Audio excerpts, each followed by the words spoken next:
Bonjour, je vous présente la vidéo 40 concernant une première partie sur les fractions. Il faut avoir en tête qu'une fraction désigne un partage en parts égales. Commençons par étudier la notation d'un quotient. On a vu dans les séquences précédentes la notion de quotient qui correspond au résultat d'une division d'un nombre A par un nombre B avec le nombre B différent de 0. Mais on peut aussi noter le quotient sous la forme d'une écriture fractionnaire A sur B.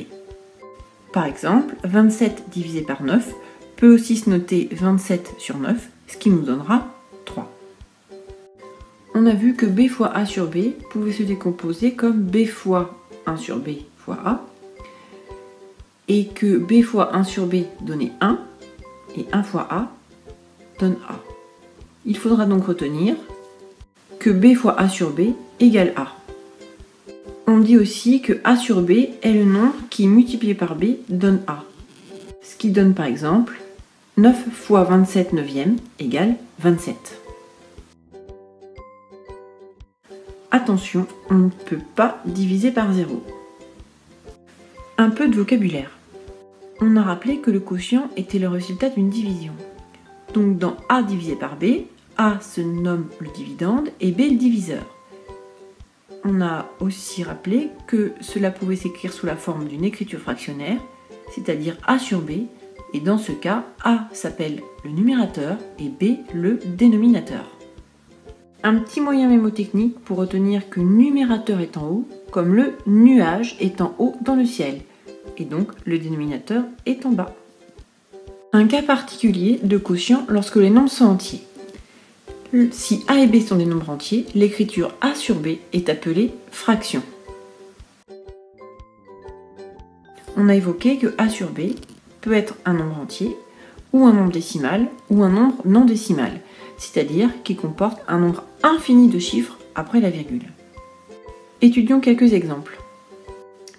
20 quarts. 20 et 4 sont des nombres entiers, donc 20 quarts est une fraction. On sait aussi que 20 quarts correspond à 20 divisé par 4 et que 20 divisé par 4 c'est égal à 5. Donc 20 quarts est un nombre entier.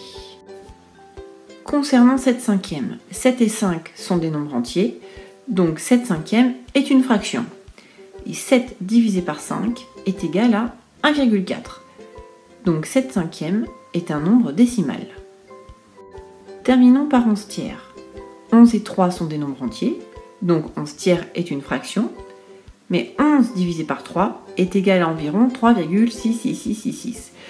Puisqu'il comporte une infinité de chiffres après la virgule, 11 tiers n'est pas un nombre décimal.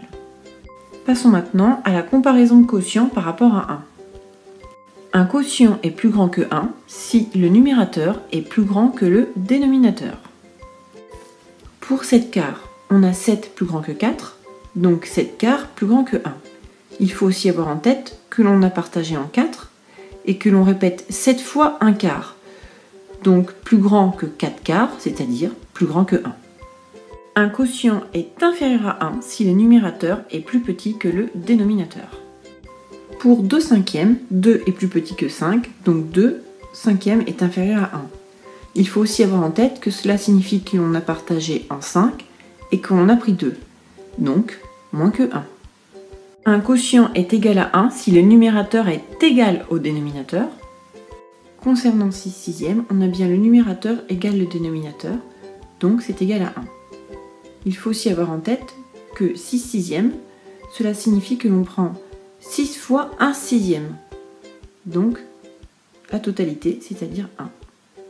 C'est fini pour cette première partie, et n'oubliez pas que lorsque l'on a des fractions, cela indique que l'on a un partage en parts égales.